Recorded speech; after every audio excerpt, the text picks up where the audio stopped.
Good morning. My name is Alison Hart, occupational therapist with Children's Choice Therapy Service.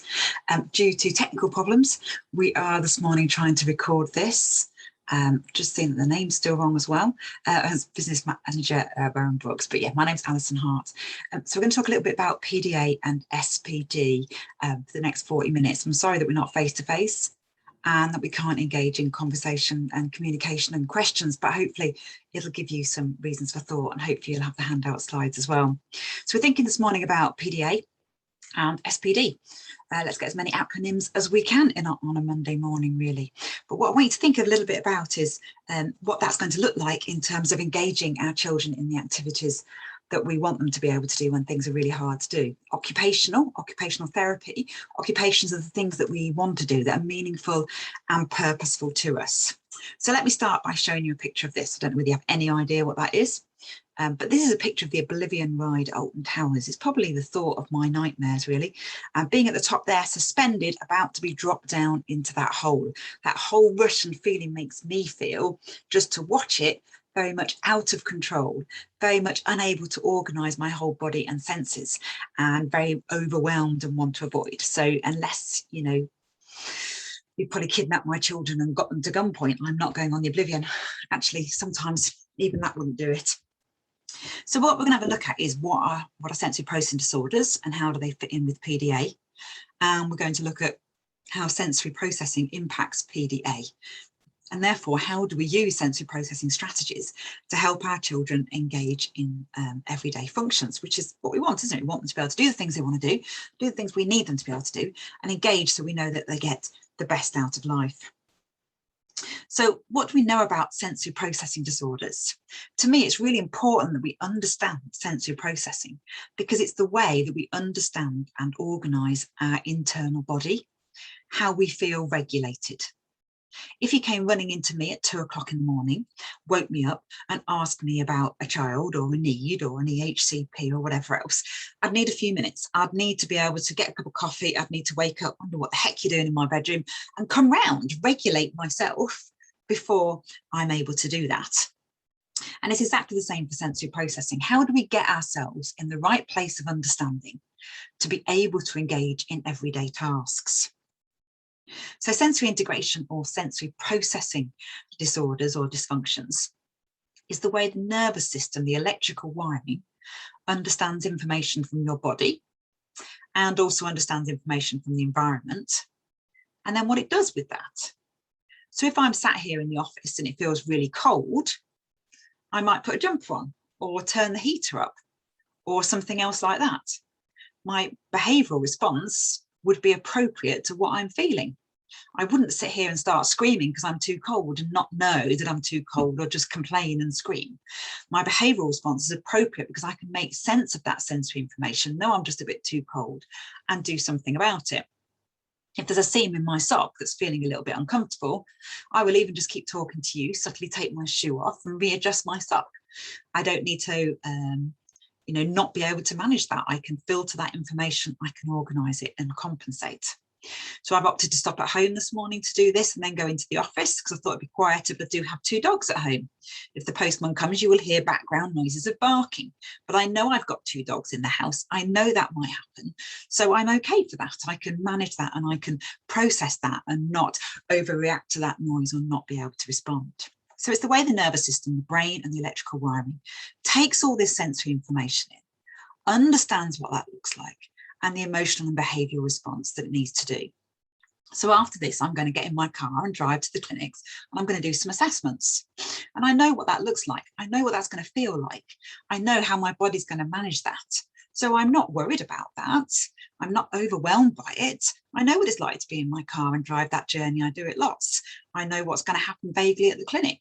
I know what it all feels like and I know I can manage it and what I've got on today until I get home this evening. So I can process that and plan my day. It's our ability to understand and to organise sensory feedback for function. So we're looking at this idea that I can understand what's happening, I can understand how my body is and how it needs to react, I can filter out the bits that I don't need, I can select the bits that I do want, I can understand why I need to do these things, and I can manage my day. And obviously what we're looking at today is where that is more of a challenging issue.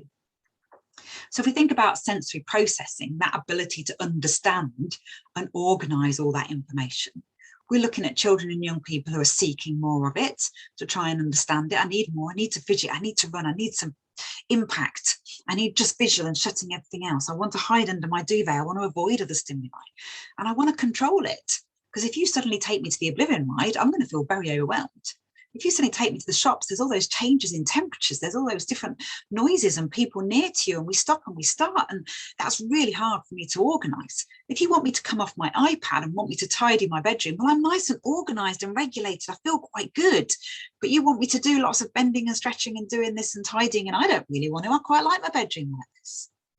We have to achieve this balance across our nervous system to do things. And for children with autism and often PDA, that's a real massive struggle. And therefore, it's a lot easier and more content to stay within what I understand, so I don't feel overwhelmed and challenged. Nobody wants that anxiety of feeling overwhelmed and challenged. But there's lots of similarities. So Newsom says demand avoidance using social manipulation is seen in all children, which strongly contrasts with the features of autistic spectrum disorders. In sensory processing, Ayres says children will avoid environments, activities and interactions that can feel challenging and overwhelming. We're saying that why would we engage in something that is challenging and overwhelming? If you took me to Alton Towers and wanted to go on the Oblivion ride, I'd say no, have a nice time. If you took me at a bridge and said, we're going to do a bungee jump, I'd say, have a nice time, but I'm going to sit up here with my cup of coffee. If you said, oh, we're going to paddle our toes in the sea, okay, I'm up for that one. But why would I do anything that's going to overwhelm me and make me feel challenged and make me transition from this place where I feel quite comfortable and quite organised? That's what it feels like for children with sensory processing and PDA. I can't manage these changes. I can't manage these interactions. So I need to maintain my sense of self and what I feel like being controlled. So this work from George Timon in 2008, but it's basically looking at the sensory processing in terms of PDA. So if we think about teaching style, it's not just, are we teaching through doing? Are we teaching through visual or whatever? But am I ready to learn? Am I sensory regulated that I can sit on this chair, filter out the background noises of everybody else and listen to what you're telling me?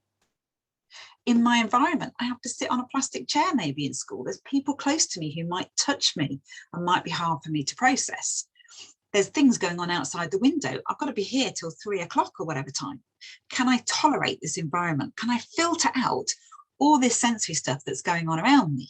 I need to move, I need to fidget. I want to get up and go over there, but I can't because I'm in a class. I want to do this, but my brother's in the living room. But I want to sit on that settee where he is and I want to watch that telly because that's going to really make me feel good at this moment. And we might have support in school around us, but do they really understand the anxieties that we're feeling? That moving from one task to another, copying from the board and translating that into handwriting, or going into the big hall of an assembly, do people understand what all those transitions and what all those changes mean to me and how I can tolerate and adapt to those new situations and transitions? If you're presenting a task to me, be it in the home, be out and about in play or in school, am I regulated enough to listen? Am I in a focused place where I can hear you? And what's triggering my anxiety? It might just be that the lawnmower is going up and down outside, but it's a background noise that I can't filter. And then I've missed some instructions about what you want me to do, but that's going to challenge me because I might not be able to do that. So it's very hard for people to understand where my anxiety might come from in the things that I'm unable to do. So what we're thinking about today is where sensory processing is impacting that PDA presentation. Sensory processing has to come first in the hierarchy. We need to be able to understand our body, how it moves, how it's tolerating temperatures, clothing, textures, pain, how we're sitting on the chair and what that posture feels like, or whether I need more of it, whether there's people close to me who might potentially touch me, how long I've got to sit here without being able to do whatever movements, whatever I need to in my day, and how then that presents as a behavioural presentation and how that informs who I am.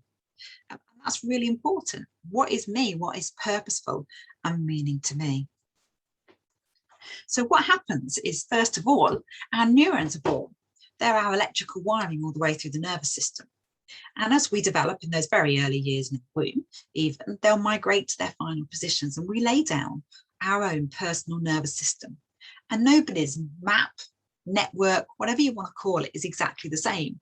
We've learned through our experiences, our ability to process and understand. And then these neurons elaborate, they're axons and dendrites, they're just parts of the nervous system. And they create patterns for the type of job that that cell is going to do in transmitting messages around my body. And finally, we get these really good connections between neuron synapses and they're formed. And they tell me what I like to do. So I'm very much an outside kind of person. I love to be outside, to walk, prefer to be outside than inside, really. I have certain food preferences. There's certain clothing that I prefer against my skin. There's a certain daily routine of when I prefer to be in bed and all those kind of things. And they're natural for me. They're my neural pathways, and they're what make me feel okay and make me feel good. Anything else takes me out of my comfort zone into different tasks and things that are more challenging. But I've got quite a range, and I've got a fair bit of flexibility in that, because I know that in a new situation, I can sensory process, I can regulate that. So in our family, we've got somebody different with us this Christmas that we've never had with us before. Christmas will feel quite different, but I know we can all adapt to that. That's absolutely fine. But you know these things are going to be slightly different. It's the same with foods. We lay down a neural pathway about one particular food that we like, and for children with ASD, sensory processing difficulties, and sometimes PDA, then I just use that neuron pathway, just chicken nuggets, because I can understand chicken nuggets. I know what they look like, know what they smell like, know what they taste like. I'm sticking to that. Don't get me to try and do anything else. So we have this neural net that makes us who we are, and to go outside of that is very challenging. It involves lots of new processing, lots of new tasks. So as more we do tasks, the more we develop that neuronal activity, and we can grow that constantly. We're not stuck with that for life. We can change it in the way that our lives develop and as we mature. But for the child with ASD and PDA, they're trying to maintain that small amount of neural nets that works for them, that they can understand and that they can manage. So things outside of that feel big, feel overwhelming, and very challenging. So when we're thinking about it in terms of the upstairs and downstairs brain, we're thinking about this idea that our downstairs brain is all our sensory processing, our fight or flight and our breathing, but that we have to regulate those before we can manage our upstairs brain, our thinking, our body control, and play and empathy. So if I go to a child with ASD and PDA and say, please, can you do this task for me? Well, hold on a minute, I'm not regulated. I'm just watching my iPad, or I'm just playing Minecraft, or I'm whatever. This is okay. What, you want me to go back and re-regulate everything and then adjust and transition into something new? It's quite a big deal that we're asking for in terms of everyday function. So what we need to do is quickly just recap over some of the senses and see some of the behaviours that we're seeing the children doing and how we're going to help them regulate as that underpinning before we expect to change an ability to be able to engage in different tasks that won't feel overwhelming. So this is a very quick overview, really, but proprioception is that one that tells us where our body position is in space. You know where your left big toe is without looking? Some of you will have wiggled it. I don't know why you've wiggled it. You know exactly where your left big toe is, but you will have. You've just sent more messages to your brain telling you where your body position is in space. Stretch, pressure, force, throwing, hitting. They all give us additional proprioceptive force. If I tell you to sit still for 10 minutes, you can't do it. You will need to fidget, you will need to jump, you will need to move. Your nervous system will say, I need topping up. Tell me where your body position is. Even in sleep, too much pressure through the left hip, the brain will say you need to turn over and change your position. So it will automatically do that. I need to understand this. If I sat still for quite a long while because I've been looking at my iPad, or I've been watching telly, or I've just got out of bed, I'm going to take a while before I can manage all that and organise it. Even if I'm sat in one position doing some handwriting or something and you want me to get up and move, I've got to plan and do that. It's not natural for me. And it has to integrate with my vestibular sense, which is my balance and my position against gravity and all my movements, my ability to alert into tasks and my ability to calm, how my muscles work against gravity. So again, those transitions, sitting to task, getting going, being able to maintain alert levels rather than dropping to the floor in sleep or just dropping to the floor in a temper tantrum, all of that is my vestibular sense and how I calm for sleep. They have to integrate together to get me going for the day. And they tie in with our other internal somatosensory system, which is our tactile sense, all that touch, texture, temperature and pain, proximity of people next to us. So as that information comes in about my body position awareness, my movement, my balance and my touch and textures, it comes into my brain and I need to be able to organise and process that effectively so I can manage my body. If I can't manage some of those senses, excuse me, then it will go to a part of the brain that it doesn't understand. So for example, if I have a haircut and I can see, well, it's visually that's cutting and stuff, but it's a tickly sensation I can't understand. I haven't got a neural pathway for that. So it'll go to pain. Unknown goes to pain because we can't describe it, we can't organise it. So it becomes a pain response. If we're quite low toned or we're struggling with that vestibular sense and you want me to stand up and get moving, but I have to think about it and process it, and I don't know what you want me to do, what the task is outside of that door, and I'm feeling quite regulated at the moment, then actually can I just stop here? Because this works a lot better for me. I have to alert into an activity and a task. I have to organise these three, and they have to be pliable, that I can adapt to whatever task that you need me to do. We've then got all those external senses, I'm sure you know, the smell, which associates a lot to memories. So if we're particularly acutely aware of smells and a smell comes in, then most of us with sensory processing can filter those smells out. But if not, they immediately link to memories, can relate to situations that we didn't like before, or foods that we didn't like, or I can smell food, but it's not food time. My tummy's not telling me I'm hungry, but there's a smell of food. Why is that? It takes an hour to cook maybe. And then what we try and do is we try and use our visual skills to help organise our whole environment. But wow, it's really busy. Got a bookshelf behind me, there's a window out there with trees and houses, there's papers and everything all over my desk. Glad you can't see all that. But it's how I can see things and perceive things. I can't see you on screen today because I'm having to record, but I guess I would just see the top half of you, but I would presume the rest of you is there. But that's not the literal thinking of somebody with autism. They can just see half a person and it's quite confusing. I've got a big computer screen in front of me, but if I had literal visual skills, I'd want to know what's behind that. I probably don't because it's probably very dusty, but I would want to have a look and understand all that. We tend to use our visual and our visual perceptual skills to help us understand our sensory processing. So if I flash this up on your screen, for a lot of you, depending on your screen and whatever else, this will be moving. It isn't moving, it's just lots of blue dots, but it's got shadows, so to speak, on different sides. So it's trying to find a neural pathway that fits in your brain. It's going, oh yes, that's blue dots and they're standing out. Oh no, shadows are over there, that means they're in. They're indented, no, they're out. And it's crossing over between lots of different neural pathways in your brain and can't find somewhere that it fits. So it can make you feel, oh, quite woozy, a little bit confused. Some people even feel a little bit sick about it. But that's because you can't sensory process the way everything else. You haven't got a neural pathway laid down for that illusion, unless you happen to look at it regularly through your childhood and adult life. So it's something different, but it can feel overwhelming. When a child can't organise all their sensory information, going into a different garden, going into a different room, having different people in a room, not sure of the expectations. That's all like this. I'm trying to organise it. It's like a whole new processing game for me. And then obviously we've got all the taste issues in terms of sweet, sour, salt and savoury, but also particularly that tactile one pops up here again. We have greatest density of touch receptors in our mouth than anywhere else in our body. So putting things in our mouth helps us to understand the texture of them. Chewing down on things gives us more of that proprioceptive, that first one, information about my body position. And then we've got auditory, that ability to be able to block out background sounds so that we can just focus on what we need to be able to do. So I'm certainly getting that in the pub these days now from talking with friends. It's harder to hear them now with all the background noise because my auditory discrimination isn't as good as it was when I was younger, dare I say. But auditory, that ability to be able to block out everything. So here in my room, I'm in control. I'm regulated. I know what I'm doing. The other side of that door, well, there's two dogs. They might want fussing over. There's a husband somewhere in the house, maybe. He might have some questions for me about something. There might be some mess out there, or it might be clean. I don't know.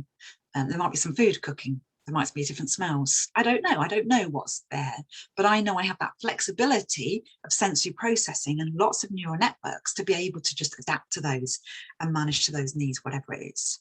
For a child with sensory processing and PDA, it might require lots of processing.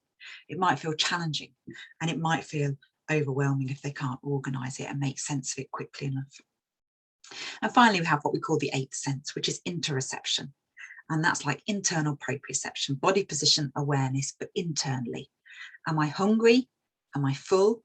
Is my bladder full? Is my bowel full? Is it empty? So they're the genuine, don't know they need the toilet till the last minute, and often don't empty enough. So we have a little bit of a dribble or a leak, or we hold it in for extra proprioceptive input internally, and then we get constipated. Or that we don't feel hungry and we're not fussed about food, so we can end up with lots of eating difficulties. Or we like to constantly eat, keeping that full sensation inside our stomach.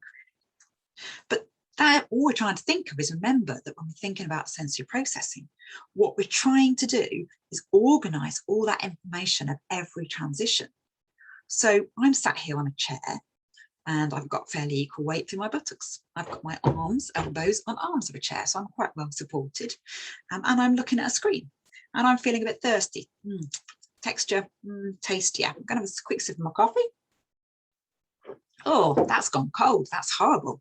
Never mind, I'm talking to you. I'll get on. Oh, I've got an itch on my left leg. Let me just scratch that, and that's fine. I can sensory process. I don't have to scream because my coffee's gone cold. I don't have to not be able to process that because it doesn't taste like it should. I don't need to stop and try and work out what that pain or that itch is on my leg to be able to manage it. My downstairs brain will sensory process. So my upstairs brain is listening to what you want me to do, or where you want me to go next, or how I'm engaging. For our children with SPD, and commonly what I see in PDA, is this inability to be able to organise that information, where they have to keep going back and organise all that sensory information to get themselves in the right place to be able to do it. But they still might feel overwhelmed and challenged, so that exacerbates anxiety. So we have this central nervous system where all this information comes in, the motor information and the sensory information, and they feed each other. So sensory understanding informs my motor response. There's a scratch on my nose, I'm going to scratch it. Use the right force, proprioception, tactile. Don't need to think about it. It's sensory in, get the itch, motor response out. If I walk, I know how much pressure goes to each leg and how to move my balance so that I can lift one leg and then the other for a reciprocal gait. Central nervous system and peripheral nervous system, the electrical wiring all the way through my body, is continually sending me these messages. And the autonomic nervous system is then what oversees it, a bit like an Ofsted. So the sympathetic side is where I have some control, the fight or flight or freeze, I should have added on there. Increase in blood pressure, sometimes butterflies in my stomach because the blood oxygen goes to my muscles and that's the only organ that can manage without blood oxygen. But I'm ready for fight, flight, freeze. I'm in that position. Increased anxiety presentation, can I manage it or not? And parasympathetic is where it shuts us down because we can't reorganise. So it takes us into unconscious state, sensory blackout, zone out, etc. But obviously we check out all kinds of zone outs or blackout periods to make sure there's nothing else neurological going on. So there's all these nervous systems trying to manage things for me, but I'm trying to control it because I want to feel in control. I want to decide what I do and what I don't do rather than letting all these different feelings going on across my nervous system. If I can't do it, what you're asking of me, it will be overwhelming. If I can't organise it, make it work, make my body do what I want it to do, even playing in the playground, it will be overwhelming. If I can't understand it, it will be overwhelming, a bit like me going on the oblivion ride. If I can't do it, there's a sense of failure. If I can't organise and understand it, I can't sensory process. I can't get myself in the right balance, the right threshold place to be able to function. So all that sensory information comes up our nervous system. It comes to our reptilian, our primitive downstairs brain, fight, flight, and general response, and should be organised, should tell us what to do next. If it's some new information, it will go up to the next level, the limbic, the emotional. Again, we process, we'll make a choice, and we'll get on with it, no problem. If not, it goes on to the processing, the cortex, new learning, when we make conscious choice about what we do and don't want to do, how to do it. and we manage our body that way. If the information doesn't get through because it hasn't been organised and filed properly down in the reptilian, we end up with a car crash between the primitive and the emotional, the fight and flight and the emotional parts of our brain. And that's where we get the classic meltdown. The brain does not get the information it needs to develop and process information. The reptilian, the defense, and the limbic emotions take over. And that's the presentation that we see when the child has lost control. The nervous system is trying to reboot for them. The brain isn't getting information. So calm down and let's do this. Well, we're only going out to the shops for 10 minutes. So I do need to go to grandma's, so we'll just be there for 20 minutes. None of that makes any sense. All that we're in is a state of defense and emotions that then leads to increased anxiety. So we shut down and we avoid because it's too overwhelming. We all have very different thresholds. Some of us need loads more stimuli. Some of us prefer less stimuli. This will change based on our health. For us ladies, based on the time of the month, apparently. And lots of different things that are happening around us. But we have to be in that threshold to be able to function. I had a cup of coffee before coming on to the presentation. I've walked the dogs first thing this morning because I've got a fair bit of sitting down before clinics in a little bit. So you manage and get yourself in the right place. I wouldn't have just jumped out of bed and then immediately started a presentation. I have to get myself into the right place, to the threshold. We know that when it's the kids waking us up in the morning, we've had no time just to come round ourselves and we're immediately on duty and what that we need to be able to do. So what we're trying to do in terms of PDA is think about, well, how do I give you time to get in that threshold before there are expectations and things to be done placed upon you? We can't just expect to be able to give advice, give instruction, give requests and expect them to be able to organise all this and get them into a place of trust that they can do. So what we need to do for the young person is give them a firm foundation. Make available to the sensory input I need. If you watch your child in play or in doing activities, you'll see what they need. Are they a bit of a pusher and a hitter, or do they just throw things a lot, or do they squeeze into small spaces or seek lots of pressure? Well, that's that proprioceptive one. But it doesn't matter if you forget the words. Right, they want lots of squeezing and stuff. Okay, what games can I do?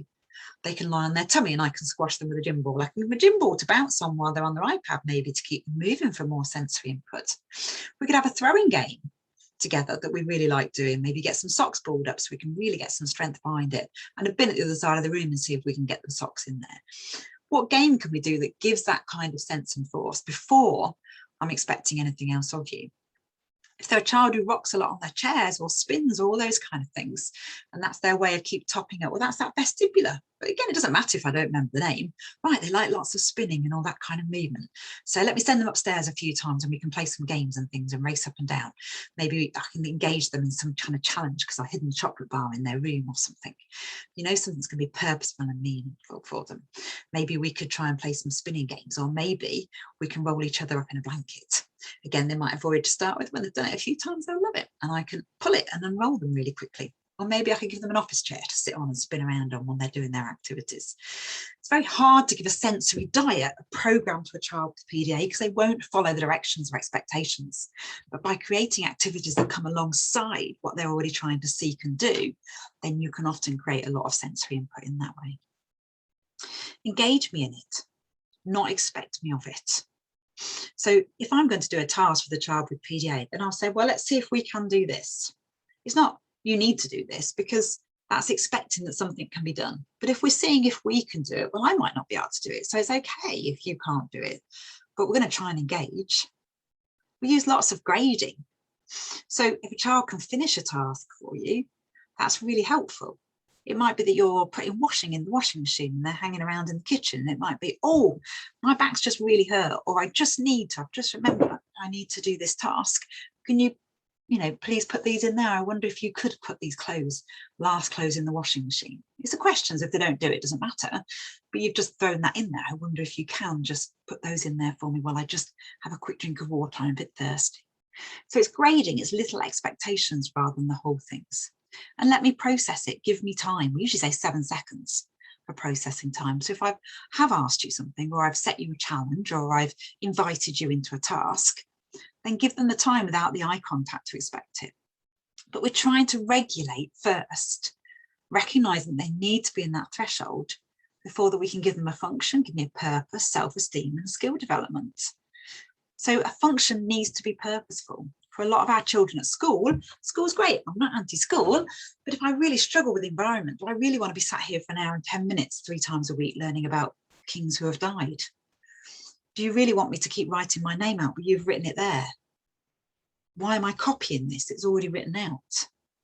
Whereas at home, to write you a shopping list of things that I want you to buy of my favourite foods that you'd normally buy anyway, well, that's got purpose to it. So we're creating an activity that means something to me. So it's worth that extra effort, that extra motivation to be able to do things in what I want you to do. So I created this slide. I appreciate it's quite wordy, but it's that idea that when we're thinking about young people, children with PDA and ASD traits, we've got to remember before any of our other PDA strategies, our communication and everything else, it's about sensory regulating. It's about alerting, coming alongside them and either alerting them in activities or calming. So if they're sat on their iPad and they've been on it for quite a long while and you need them to come out somewhere with you, then the difficulty is I'm engaged, I'm sensory regulated, but I know as soon as you take this visual away, my muscles and body are going to need loads more stim because I've been here for 30 minutes, an hour, maybe longer, and I haven't had all that topping up. So you're going to stop me, which I'm not going to like. And my body also needs loads more sensory information. So let's get a gym ball out. Let's sit in a gym ball for the last little 5 minutes of being on the iPad. So we're starting to alert and get a little bit of movement. Let's see if we can create a little bit of a fun game as we come off it. Oh, there's your snack. I've hidden it though. It's hidden in the dining room or something. To get moving, to get alerting before we start coming at task. Because if I'm in a low arousal state on an iPad using loads of visual, and you give me an instruction that's going to involve movement and loads of sensory information, whoa, that's like taking me from here to here. I can't do that. That's too much. So come alongside and help me transition into a state of movement and regulation before we use all to that PDA language to help and engage. So we're going to alert or calm. We're going to come alongside to give sensory input before we expect to change, which is also then giving that one-to-one time and not coming in with an expectation and instruction or what we need to be doing. We're then obviously going to use the PDA language, which is not part of today's talk, but is the child engaged? Have they come out of that zone where they felt nice and safe? Have they opened up some new neural pathways so that they are in the room with you, so to speak? Are we asking or telling? We often ask children to do things, but then get cross if they don't do it. Please, can you? I wonder if you can. Are you able to? They're questions. So if they don't do them, we'll say no. Well, you asked a question. They're literal thinkers. PDA is part of ASD. So, you know, if you've asked a question and said no, that's fair dues, isn't it? And respecting that can make a massive difference in how we live our lives. If we see if we can do something, as I said, there's no clear expectations. No call, do that for me. Can you do this? But all that understanding of, I wonder if we can. I've lost my glasses. I wonder if you can help me find them. Again, no eye contact, no pressure. You're looking for them, but just I wonder. Time to process. So we're not waiting on somebody when we give them that time. I sensory regulate to activities that I do, but someone's not staring at me while I'm doing it. So before clinic, I might grab a sneaky biscuit for a bit of extra sugar. I might make a quick cup of coffee, but I'm just getting on with regulating myself. No eye contact, no one's staring at me while I'm getting ready to answer questions and things. The 7 seconds I mentioned, and the timing. If I'm halfway through a game or a level on my iPad, or I've just, you know, settled down and thinking that's it for the day, or whatever, then obviously that's going to be really hard to do, to change those things. So we're thinking about sensory regulate, coming alongside one-to-one, alerting, calming, getting them going before we present with PDA language to engage towards functional tasks, giving time to process, making sure that we've given that sufficient time without pressure. And then we're looking at an achievable function. Grading, like I said, finishing off a task, very small little expectations. Can you shut the drawer? Please will you shut the drawer? I wonder if you can shut the drawer for me. I wonder if you can open the drawer for me. Thank you. Now I can get the cutlery and put them out next time. I wonder if you can just open the drawer for me and stick that cutlery on the table. Thank you. You know, again, no pressure. It's a question. Clear understanding of why. So if I need you to do something, or I want you to do something, then we need a purpose. We need a reason. And it might be obvious to us, but it might not be to anybody else. So often, I'm not encouraging you to white lie, but to say, I need to have a drink, or I'm a bit tired. Please, can you help me pack the washing? Or I wonder if you can help me take the shopping out to the back. Or there's a few of your favourite items there. Can you put them in the snack cupboard? You know, those kind of things, because they're purposeful and they've got meaning because they're your things for the snack cupboard, or because I'm tired, or I need a drink, or I need to just make this phone call, or I need to pop to the toilet. It's given reasoning underpinning why you're suggesting that they might help you in the task or activity. No instruction, task unfinished. So often things like getting dressed, we wouldn't necessarily make that as a big challenge in the morning, but when the last item is over our head and nearly in our sleeves, then we can just turn around and start making the bed. No discussion, no whatever, but the child's left half dressed, so they're likely just pull it down and get on with life, and then moving back and back in their tasks. That's what we call backward chaining. Chores have more purpose. If I'm hungry and I want to eat, and you've suggested that if I could open the drawer and maybe put the cutlery at the table, then I know that's getting close to eating time. So that's really good, but let's not do that half an hour before meal. And make tasks as different as we possibly can. So if we need to do some after school reading, well, they've been sat on a plastic chair reading at school. I read in my bed, so maybe cuddle up in bed together to do the reading after school. Maybe lie on the floor downstairs with a blanket over your head and use a torch to look at the reading. So it's a bit more exciting, it's a bit more different. But let's create different scenarios for doing things that don't compare with the way we have to do things all day. Think about what we really want them to look like. And remember that praise makes too big a thing of it, so we can very quickly be overwhelmed. But the main thing really for me that stands apart from maybe some of the other training that you're looking at is that idea to get your child in sense of threshold first. Help them feel organised, help them alert or help them calm, get them moving, see what activities they do and create them into fun games and activities, and see if they'll let you come alongside to do some of those activities with you, so that you've alerted them, you've got them in the place to just right challenge the threshold, balance across the nervous system they need, and see if then you can use the PDA language and other strategies for time to process to enable them to engage in something that's meaningful and purposeful. When they see that you understand the anxiety involved in a new task, then you're able to build those expectations up a little bit more and a little bit more. I know it's always easy to see on paper and on PowerPoints, and I know how challenging this can be for a child with anxiety. So don't think this is a glib response. But what I'm saying is, even if you can't get as far as the activities and functional tasks at a time, to show the child that you know and can help them sensory regulate is massive in gaining an ability for the child to be able to do that little bit more and know that you understand what their needs are. Anybody that worked with from sensory processing should be HCPC registered and should have done their training to the SI network. There's some references here, things that we've looked at today, and there's some suggested reading as well. There's very little actually publication out there at the moment about sensory processing disorders and PDA specifically. But if you understand the sensory processing needs of your child, then it will go a massive long way to understand how to help them get in a really good place before you can add functional learning. So again, I'm really sorry that I've not been able to be with you directly today due to technical problems, but hopefully this has been helpful.